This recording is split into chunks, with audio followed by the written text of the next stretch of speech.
Assalamualaikum warahmatullahi wabarakatuh. Selamat pagi, salam sejahtera untuk kita semua. Perkenalkan, kami dari kelompok 17 akan mempresentasikan mengenai materi pemodelan matematika metode simplex. Mata kuliah riset operasi dengan dosen pengampu Bapak Abdul Rizky, SSI, MSI. Baik, sebelum lanjut ke materi, izinkan saya memperkenalkan diri terlebih dahulu. Eh, di sini saya Seli Dini Pratmasari dengan NIM 2018 10 10 107 dengan rekan saya. Dan saya sendiri, Iga Berlian Puspitasari dengan NIM 2018 10 10 10 40. Pembahasan yang akan kita bahas pada materi kali ini yaitu yang pertama mengenai program linear. Yang kedua yaitu jenis metode klasik. Yang ketiga yaitu langkah-langkah dan yang keempat yaitu kasus soal dan penyelesaian. Apa sih program linear itu? Program linear itu merupakan suatu model yang dapat dilakukan dalam memecahkan masalah. Tujuannya untuk pengalokasian sumber-sumber yang terbatas secara optimal dengan menggunakan model matematika. Istilah linear menunjukkan bahwa seluruh fungsi matematika yang ada di dalam model harus merupakan suatu fungsi linear. Sedangkan program sendiri yaitu merupakan perencanaan. Di sini ada beberapa jenis metode klasik. Yang pertama yaitu ada metode grafik, yang kedua metode simplex, yang ketiga metode dua fase, dan yang keempat yaitu metode Big M. Dan pada materi kali ini kita akan membahas lebih dalam mengenai metode simplex.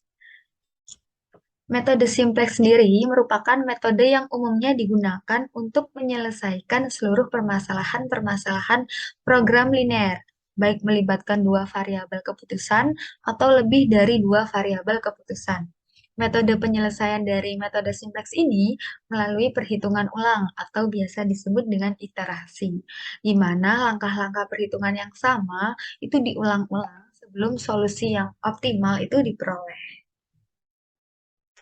Selanjutnya yaitu mengenai langkah-langkah untuk mencari metode simplex. Langkah-langkah untuk mencari metode simplex ada beberapa cara. Yang pertama, formulasikan permasalahan dalam bentuk fungsi tujuan dan batasannya.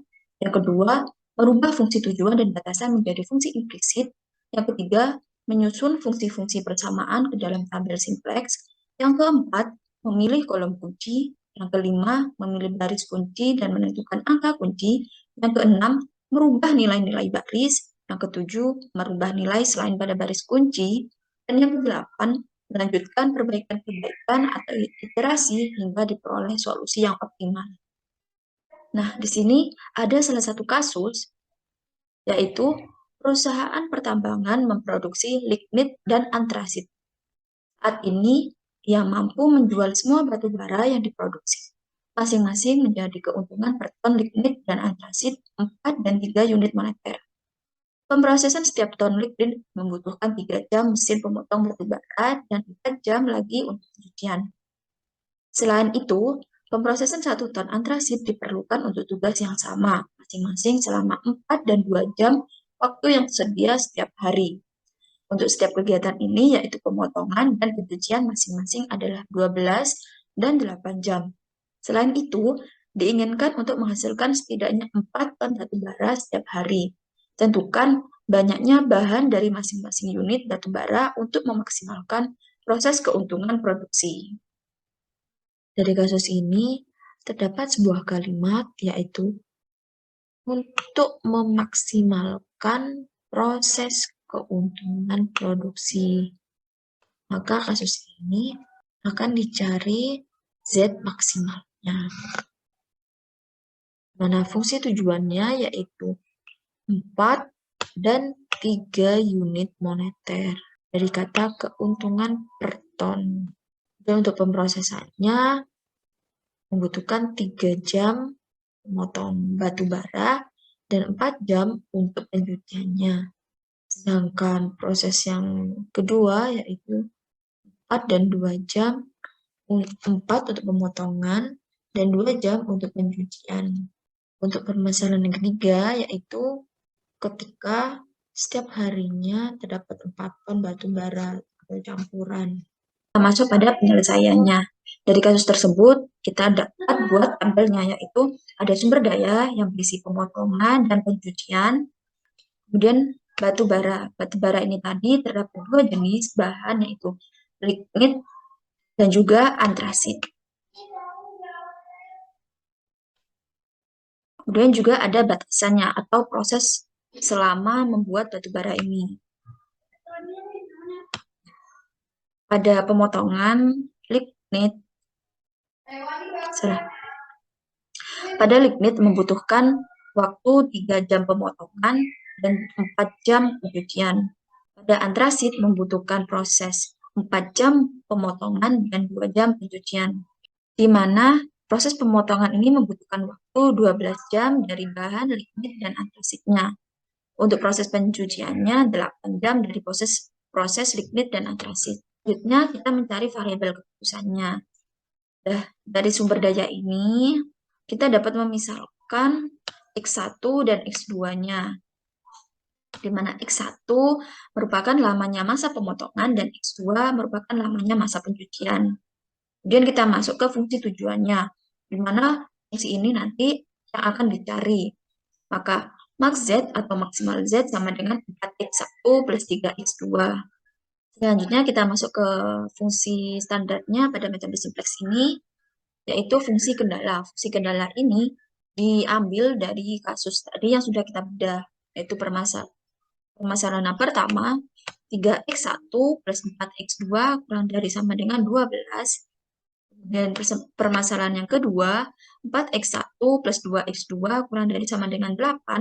Dan permasalahan yang ketiga, X1 plus X2 kurang dari sama dengan 4. Di mana X1, X2-nya lebih dari sama dengan 0. Nah, pada fungsi kendala ini, mengapa menggunakan tanda kurang dari sama dengan? Dikarenakan pada kasus ini kita akan mencari Z maksimalnya.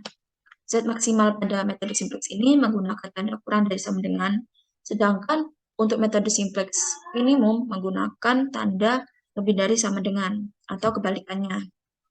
Selanjutnya kita mencari batasannya. Batasan ini dicari dari fungsi tujuan yang sudah kita temukan sebelumnya. Maka max Z atau maksimum Z sama dengan 4X1 plus 3X2. Karena ini pada fungsi standar pada metode simplex, maka kita membutuhkan 3 variabel slack-nya. Mengapa 3 variabel slack? Karena kita memiliki 3 permasalahan. Maka kita tambahkan 0S1 plus 0S2 plus 0S3 karena variabel simplex-nya masih belum ada nilainya. Kemudian kita masukkan fungsi kendalanya, yaitu 3X1 plus 4X2 plus S1 sama dengan 12, 4X1 plus 2X2 plus S2 sama dengan 8, X1 plus X2 plus S3 sama dengan 4, di mana X1, X2, X1, S2, dan S3 lebih dari sama dengan 0. Selanjutnya, pada kasus tersebut, dapat kita buat tabel metode simpleksnya.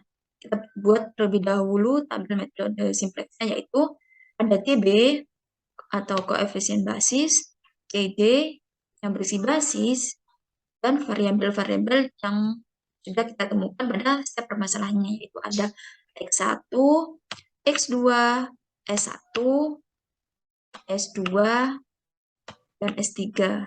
Kemudian ada RHS atau hasil pada step permasalahan yang sebelah kanan. Kemudian ada rasio. Kemudian kita masukkan ke batasannya pada fungsi tujuannya, yaitu X1 berisi 4, X2 berisi 3, X1 berisi 0, S2 berisi 0, dan S3-nya 0. Kemudian kita masukkan variabel-variabel slack-nya. Kan tadi variabel slack-nya ada 3, yaitu S1, S2, dan S3. Karena S1, S2, dan S3 berisi 0, maka kita masukkan ke nilai CB-nya, ke kolom CB. Kemudian kita masukkan variabel slack yang pertama atau permasalahan yang pertama. X1 3, X2 4, S1 1, S2 0, S3 0, dengan RHS 12. Kemudian variabel select yang kedua atau S2, X1 4, X2 2, S1 0, S2 1, S3 0, dan RHS-nya 8. Kemudian S3 atau variabel select yang ketiga yaitu X1 1, X2 1, S1 0, S2 0, S3 1, dan RHS-nya adalah 4. Nah, semua permasalahan tersebut sudah kita masukkan ke tabel ini. Maka kita masukkan atau kita cari set J min JJ-nya, yaitu CB dikali step kolomnya.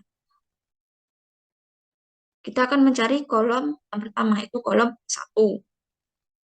Maka 0 dikali 3 sama dengan 0, 0 dikali 4 sama dengan 0, 0 dikali 1 sama dengan 0. Karena semuanya 0, maka langsung kita kurangi dengan fungsi tujuannya, yaitu 4. Maka 0 minus 4 sama dengan min 4. Maka ZJ min TJ pada kolom 1 min 4. Kemudian kita lakukan cara yang sama pada kolom S2, yaitu 0 dikali 4 sama dengan 0, 0 dikali 2 sama dengan 0, 0 dikali 1, 0. Kemudian kita kurangi dengan fungsi tujuan pada kolom X2, yaitu 3. Maka 0 min 3 sama dengan min 3. Kemudian kita cari ZD min TJ pada kolom S1. Caranya sama, yaitu 0 kali 1, 0, 0 kali 0, 0, 0 kali 0, 0. Karena semua 0, kita langsung kurangi dengan fungsi tujuan pada S1-nya, yaitu 0. 0 min 0 tetap, yaitu 0. Kita lanjut ke ZD min TJ pada kolom S2. Yaitu 0 dikali 0, 0, 0 dikali 1, 0, 0 dikali 0, 0. Lanjut, kita kurangi dengan fungsi tujuan pada kolom S2-nya, yaitu 0. 0 min 0, hasilnya tetap 0. Untuk S3-nya sama, karena semuanya bernilai 0, langsung kita kurangi dengan fungsi tujuan kolom S3-nya, yaitu 0. 0 min 0, hasilnya tetap 0. Lanjut, kita masuk pada ZJ min TJ RHS-nya. Caranya sama, yaitu 0 dikali 12, 0, 0 dikali 8, 0, 0 dikali 4, 0. Kemudian kita jumlahkan. Hasilnya 0. Kemudian sudah terisi ZJ min CJ-nya. Maka untuk perasirannya, kita cari bilangan negatif terkecil, yaitu min 4 atau pada kolom X1. Maka kolom X1 ini kita arsir semua. Kemudian untuk mencari arsiran yang kedua, pada barisnya kita tentukan dulu rasionya. Nah, cara untuk mencari rasionya ini, rumusnya adalah RHS dibagi dengan pivot.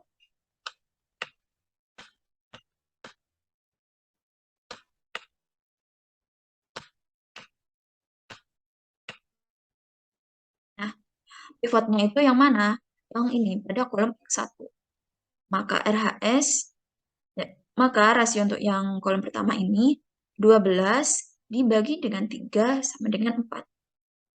Kemudian 8 dibagi 4 sama dengan 2, 4 dibagi 1 sama dengan 4.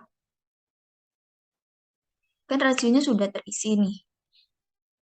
Kita cari bilangan terkecil dari kolom rasio ini, yaitu kan 2. Nah, 2 ini berada pada baris S2. Maka baris S2-nya ini kita arsir semua.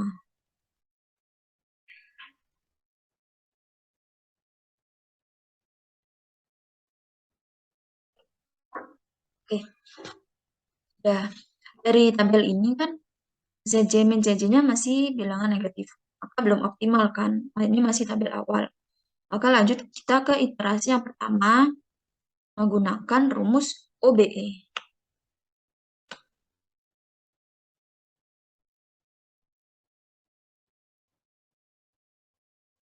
Caranya sama seperti yang tadi, kita masukkan. Kita buat tabel terlebih dahulu, yaitu CB, CJ, X1, X2, S1, S2, S3, RHS, dan juga rasionya. Tapi pada iterasi yang pertama ini, ada perbedaan dengan tabel sebelumnya, yaitu pada basisnya. Karena pada tabel yang pertama ini, yang paling banyak diarsir adalah kolom pertama, dengan 2 kali arsiran pada baris S2, maka basis S2 ini kita ganti dengan kolom X1. Maka S2 berubah menjadi X1. Untuk S1 yang ini tetap, dan S3 yang ini juga tetap. Kemudian kita masukkan TB atau koefisien basis. Koefisien basis pada S1-nya kan 0. Kita tulis 0. Kemudian untuk S1-nya 4. Kita tulis 4. Kemudian untuk S3-nya 0. Kita tulis 0. Nah, untuk mencari ini, bagaimana caranya? Caranya adalah sebagai berikut. X1 pada kolom ini kan diarsir semua. Maka yang mendapatkan 2 kali arsiran atau pada baris S2 ini, angka 4-nya ini harus bernilai 1. Artinya, setiap baris yang memiliki 2 kali arsiran harus bernilai 1. Kemudian, untuk angka 3 ini nilainya 0. Dan angka 1 nilainya tetap 1. Nah, untuk membuktikan ini, kita cari rumusnya. Rumusnya nanti dapat digunakan untuk mencari setiap barisnya, yaitu baris S1, X1, dan S3.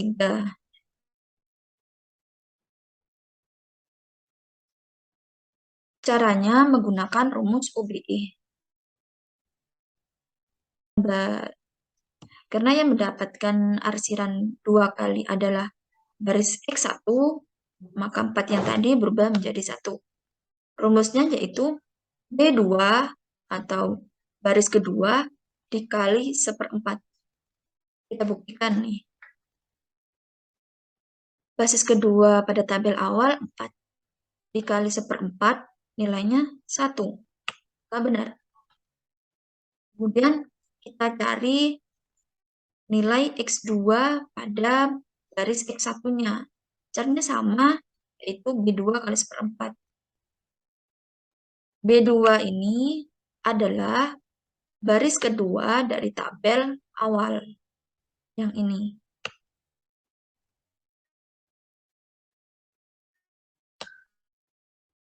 Maka kita cari X2-nya yaitu 2 dikali 1/4 sama dengan setengah.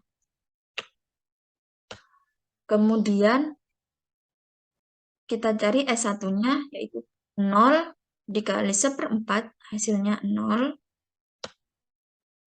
Kemudian S2-nya yaitu 1 kali 1/4 tetap 1/4. Kemudian untuk S3-nya yaitu 0 dikali 1/4 hasilnya 0.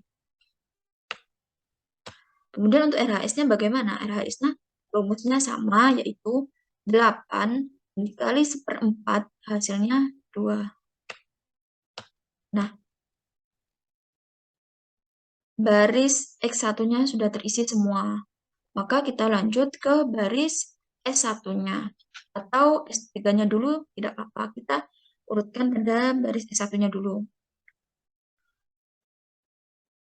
Karena ini pada X1 ingin mengenolkan, maka kita cari rumus OBE-nya. Caranya yaitu B1 plus min 3 dikali B2.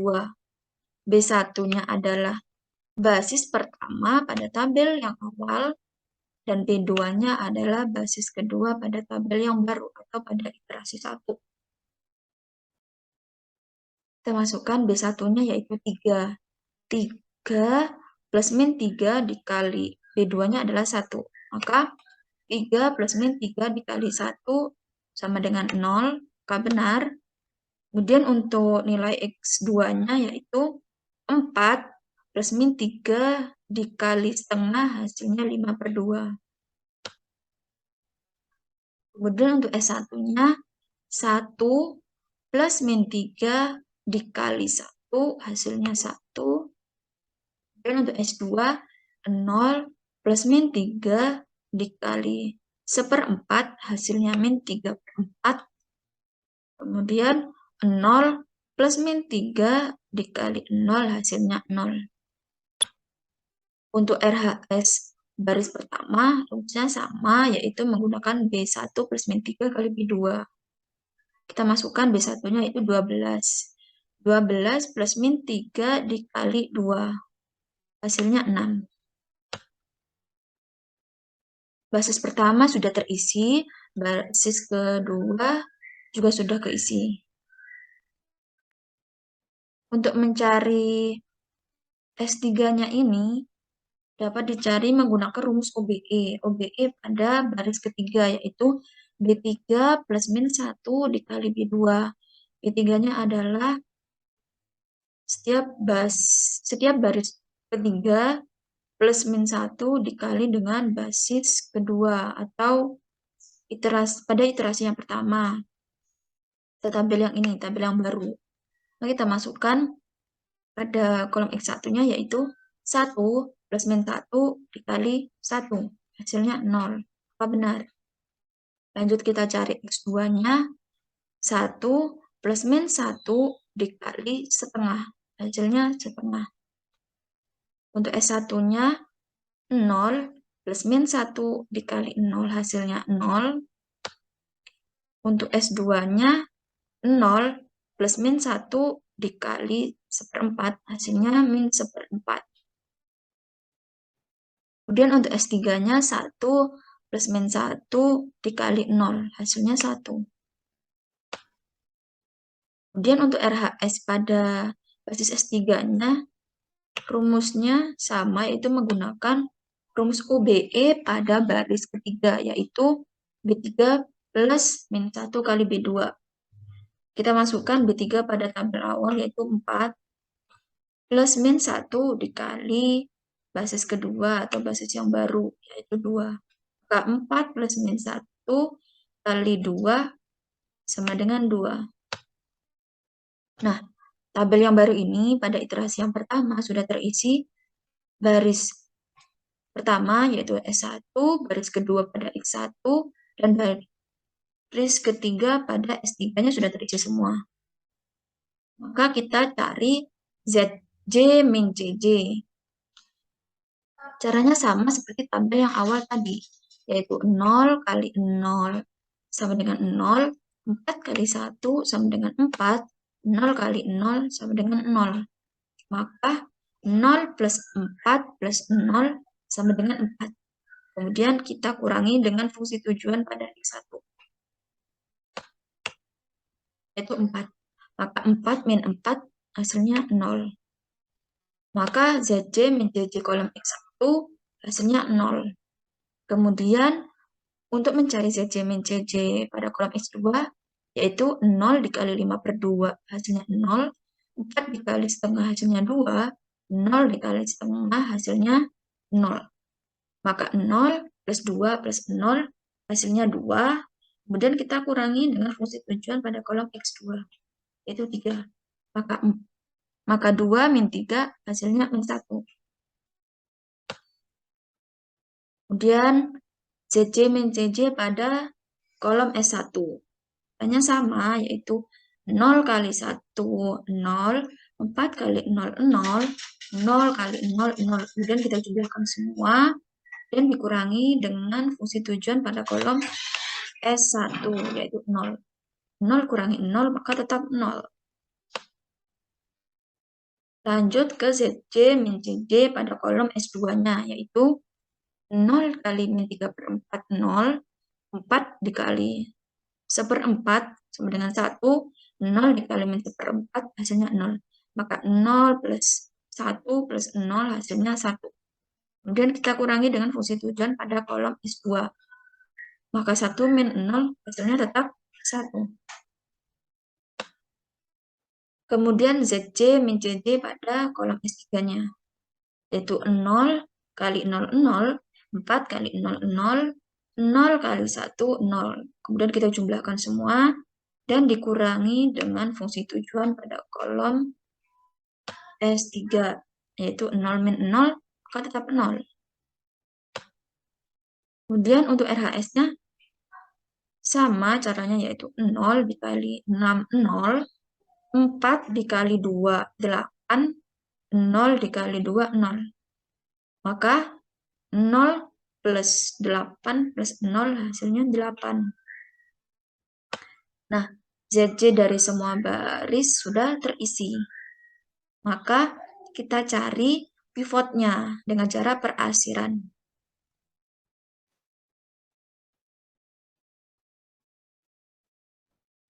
Untuk mencari pivotnya ini didapat dari ZC min CC pada bilangan negatif terkecil. Nah, ZC min CC pada iterasi pertama ini hanya ada satu, yaitu pada kolom X2 min 1. Maka kolom X2 ini kita arsir semua. Kemudian untuk mencari arsiran yang kedua, caranya sama, yaitu selanjutnya kita mencari rasionya. Untuk mencari rasionya ini caranya sama seperti pada tabel sebelumnya, yaitu RHS dibagi dengan pivot.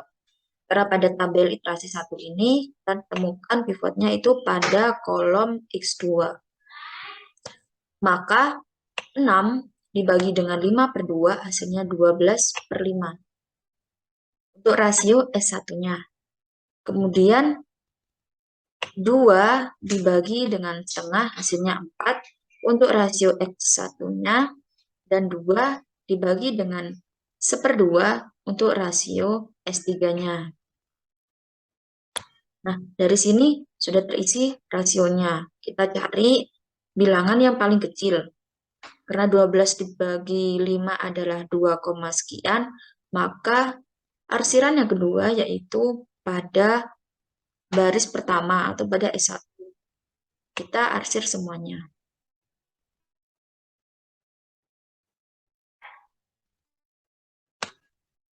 Karena pivot sudah ditemukan, arsirannya sudah ditemukan, maka dari sini kita tahu bahwa pivot terletak pada X2 dengan 2 kali arsiran pada baris pertama atau pada S1. Maka S1 ini nanti akan berubah menjadi X2. Untuk menentukannya, caranya sama seperti tabel sebelumnya, yaitu tetap menggunakan rumus OBE. Nah, tabel iterasi 1 ini, ZJ min CJ-nya masih ada bilangan negatif. Maka iterasi pertama belum optimal. Dengan ini, kita membutuhkan iterasi yang kedua untuk mengoptimalkan solusinya. Untuk iterasi yang kedua, akan dijelaskan oleh teman saya. Baik, selanjutnya yaitu karena kita sudah memperoleh iterasi pertama, maka akan kita lanjutkan ke iterasi yang kedua, di mana pada iterasi pertama kita peroleh untuk kolom pivotnya yaitu 5/2, 1 per 2, dan 1 per 2 ini pada X2 ya teman-teman. Nah, maka langkah selanjutnya yaitu kita akan kita lakukan yaitu OBE atau operasi balas elementer, di mana untuk kolom yang pertama ini 5/2 kita ubah menjadi 1. Kita buat tabel yang baru di mana ada masih sama seperti sebelumnya yaitu CB, CJ.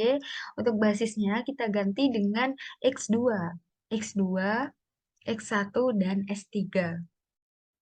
Selanjutnya, karena kita tahu kita akan mengganti kolom 5/2 ini menjadi angka 1, kita lakukan OBE, yaitu di mana B1 atau baris pertama kita kalikan dengan 2/5. Jadi, B1 kali 2 per 5, di mana 5 per 2 dikalikan 2 per 5 diperoleh 1. Kita tuliskan 1. Nah, masih sama dengan sebelumnya. Pada X1, di sini 0 dikalikan 2 per 5 diperoleh 0. 1 dikalikan 2 per 5 diperoleh 2 per 5, dan seterusnya. Begitu juga dengan RHS, di mana 6 dikali 2 per 5 dihasilkan 12 per 5. Nah, selanjutnya kita sudah mendapatkan baris yang pertama. Selanjutnya kita akan menentukan baris yang kedua, yaitu di mana kita lakukan OBE lagi dengan baris yang kedua ditambah dengan setengah dikalikan B1. Kita tahu baris yang kedua itu di sini ada angka 1 ditambah setengah dikalikan B1. Nah, B1 kita dapatkan di sini 0. Ini B1 yang terbaru atau baris 1 yang terbaru di sini kita dapatkan 0. Sehingga untuk B2-nya ini 1 ditambah setengah dikali 0 kan 0. Jadi hasilnya 1. Oke, nih. Untuk hasilnya yang terbaru kita taruh di baris yang kedua pada iterasi yang kedua. Masih sama, setengah dikalikan, eh, ini min setengah dikalikan setengah, B2. B2-nya ini kan setengah ditambah min setengah dikalikan B1. B1-nya 5 per 2. Ketemu 0. Selanjutnya masih sama dan seterusnya, yaitu begitu juga dengan RHS, di mana RHS ini 2 ditambah min setengah dikalikan B1. B1-nya 12 per 5. Ditemukan hasilnya yaitu 4 per 5. Selanjutnya yaitu di S3, pada kolom S3 ini, di mana kita masih sama, kita lakukan OBE, yaitu B3 atau baris yang ketiga. Ini eh, kita tambahkan dengan min setengah dikalikan B1. Karena B1 di sini 0, jadi untuk B1 di sini 0, dan berarti B3 sama dengan 0 ditambah min setengah dikalikan 0. Berarti hasilnya 0. Gitu ya teman-teman. Yang kedua, B3 setengah ditambah min setengah dikalikan B1, yaitu 1. Berarti B3-nya setengah ditambah min setengah dikalikan min 1. Hasilnya ketemu 0. Begitu juga dengan seterusnya. Untuk RHS juga masih sama, yaitu 2, 2 ditambah min setengah dari B1. B1-nya di sini 12 per 5. Maka ketemu hasilnya itu 4 per 5. Nah, dari sini setelah semua kolom kita sudah hitung dan sudah kita lakukan OBE, maka langkah selanjutnya yaitu kita menentukan ZJ min CJ-nya. Di mana untuk menghitung ZJ min CJ masih sama perhitungannya seperti tabel sebelumnya, yaitu dengan 3 pada ini CB, 3 dikalikan kolom di X1. Jadi 3 dikalikan 0 ditambah dengan 4 dikalikan 1 ditambah dengan 0 dikalikan 0 dikurangi dengan 4. Maka hasilnya 0. Untuk X yang X2 masih sama, yaitu 3 dikalikan 1 ditambah 4 dikalikan 0 ditambah 0 dikalikan 0 dikurangi 3 ketemu 0. Dan seterusnya sampai dengan RHS. Nah, dari sini kita tahu bahwa untuk hasil dari ZJ min CJ ini untuk hasilnya sudah positif semua atau sudah bernilai positif semua. Ya, berarti untuk tabelnya ini sudah optimal. Maka kita tidak perlu melanjutkan iterasi yang ketiga karena memang hasil yang diperoleh dari iterasi kedua atau tabelnya ini sudah optimal. Maka kita lanjutkan. Nah, dari sini kita tahu bahwa solusinya atau X1 diperoleh yaitu 4 per 5. Untuk X2, 12 per 5. S3 sama dengan 4 per 5. Dan S1 sama dengan 0. S2 juga sama dengan 0. Nah, karena yang ditanyakan tadi yaitu maksimum Z, atau max Z itu sama dengan kita tuliskan di sini 4x1 ditambah 3x2 ditambah 0s1 ditambah 0s2 ditambah 0s3 kita masukkan, yaitu di mana x1 bernilai 4/5, x2 bernilai 12/5, S1 bernilai S1 bernilai 0, S2-nya juga bernilai 0, dan S3-nya di sini bernilai 4/5. Nih, kita masukkan ini karena sesuai ya. Nah, maka selanjutnya diperoleh yaitu 16/5 ditambah 16 ditambah 36/5 ditambah 0 kali 0 hasilnya 0, ditambah 0 dikalikan 45 hasilnya tetap 0. Maka diperoleh 52/5 atau sama dengan 10,4 ton. Nah, jadi agar diperoleh keuntungan produksi per ton, untuk memaksimumkan maka membutuhkan lignit 4/5 dan antrasit 12/5. Maka keuntungan produksi batu bara sebesar 10,4 ton. Mungkin itu saja yang dapat kami sampaikan dari kelompok 17. Mohon maaf apabila ada kesalahan kata maupun perbuatan. Sekian dari kami. Terima kasih. Wassalamualaikum warahmatullahi wabarakatuh.